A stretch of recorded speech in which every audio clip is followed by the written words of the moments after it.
ಕರೆದು ಮಾತನಾಡುವಂತಹ ಅನಿವಾರ್ಯತೆ ಇದೆ. ನಾವು ಕರೆದು ಎಲ್ಲರೂ ಮಾತನಾಡ್ತೀವಿ ಅಂತ ಹೇಳಿ ಈಗ ಖರ್ಗೆ ಸಾಹೇಬರು ಹೇಳಿದ ಮೇಲೆ ನಮ್ಮ ಅಖಿಲ ಭಾರತ ಕಾಂಗ್ರೆಸ್ ಸಮಿತಿ ಅಧ್ಯಕ್ಷರು ಅವ್ರು ಹೇಳಿದ ಮೇಲೆ ಇನ್ನೇನು ಅದ್ರ ಬಗ್ಗೆ ಮತ್ತೆ ಇನ್ನೇನು ಚರ್ಚೆ ಮಾಡುವಂತ ಅವಶ್ಯಕತೆ ಇಲ್ಲ. ಅವ್ರು ಕರ್ಸ್ ಮಾತಾಡ್ತೀವಿ ಅಂತ ಹೇಳಿದ್ರೆ ಕರ್ಸ್ ಮಾತಾಡಿ ತೀರ್ಮಾನ ಮಾಡಿ. ಹಿಂದೆ ತುಂಬಾ ಜನ ಕೇಳಿದ್ದು ಹೈಕಮಾಂಡ್ ಮಧ್ಯಪ್ರವೇಶ ಮಾಡಿ ಇದನ್ನ ಬಗ್ಗೆ ಹೌದು, ಅದೇ ಇಷ್ಟು ಲೇಟ್ ಏನಿಲ್ಲಪ್ಪ, ಎಲ್ಲದಕ್ಕೂ ಸಮಯ ಸಂದರ್ಭ ಬಂದಾಗಲೇ ತಾನೇ ಎಲ್ಲ ಆಗುವಂಥದ್ದು. ಅದಕ್ಕೋಸ್ಕರ ಈಗ ಅವರು ಆ ಸನ್ನಿವೇಶ ಸುಮ್ಮನೆ ಕರೆದ್ರೆ ಆಗುತ್ತಾ?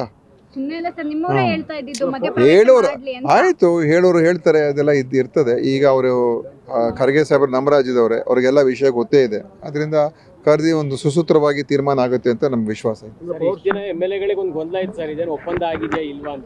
ನೋಡಿ ಬಹಿರಂಗವಾಗಿ ಹೇಳಲಿಕ್ಕೆ ಶುರು ಮಾಡಿದ್ದಾರೆ, ಏನಂತ ಹೌದು 5 ಜನರ ನಡುವೆ ಮಾತುಕತೆ ಆಗಿದೆ ಅಂತ. ನನಗೆ ಅದೆಲ್ಲ ಗೊತ್ತಿಲ್ಲ, ಯಾಕಂದ್ರೆ ಅದೆಲ್ಲ ಹೈಕಮಾಂಡ್ ಮಟ್ಟದಲ್ಲಿ ಇರುವಂತದ್ದು. ಅವ್ರಿಗೆ ಅವರೇ ಕರ್ಸ್ಕೊಂಡಿರೋದ್ರಿಂದ ಅಲ್ಲೇ ಎಲ್ಲ ತೀರ್ಮಾನ ಆಗ್ತದೆ. ಆಯ್ತಾ? ಈ ನಡುವೆ ಸ್ವಾಮೀಜಿಗಳು ಎಂಟ್ರಿ ಆಗಿದ್ದಾರೆ ಸರ್. ಒಕ್ಕಲಿಗ ಸ್ವಾಮೀಜಿ ಡಿ.ಕೆ. ಶಿವಕುಮಾರ್ ಅವಕಾಶ ಕೊಡಬೇಕು, ಅದು ಅವ್ರವ್ರ ಅಭಿಪ್ರಾಯಗಳು, ಅವ್ರು ಏನಾದರೂ ಹೇಳ್ಕೊಳ್ಳಿ. ಕಾಂಗ್ರೆಸ್ ಪಕ್ಷದಲ್ಲಿ ಇದು ಆಂತರಿಕ ವಿಚಾರ.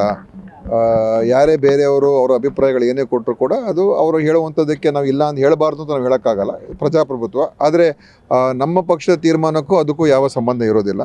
ನಮ್ಮ ಪಕ್ಷದ ತೀರ್ಮಾನ ನಮ್ಮ ಪಕ್ಷದ ವರಿಷ್ಠರು ಮಾಡ್ತಾರೆ, ಮತ್ತು ನಮ್ಮ ಶಾಸಕರಿದ್ದಾರೆ, ನಮ್ಮ ಪಕ್ಷ ಮುಖಂಡಗಳಿದ್ದಾರೆ, ಅವ್ರ ಜೊತೆ ಕೂಡ ಚರ್ಚೆ ಮಾಡಿ ಇದು ನಮ್ಮ ಪಕ್ಷದ ವಿಷಯ.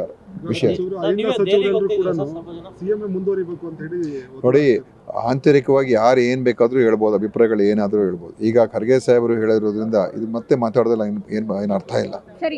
ಒಂದಿಷ್ಟು ಜನರನ್ನ ಕರೆಸಿ ರಾಹುಲ್ ಗಾಂಧಿ ಮಾತನಾಡ್ತಿದ್ದಾರೆ ಅಂದ್ರೆ ಒಪಿನಿಯನ್ ಪಡಿತಿದ್ದಾರೆ. ನೋಡಿ, ಅದು ನೀವು ಅನ್ಕೊಳ್ತಾ ಇರೋದು.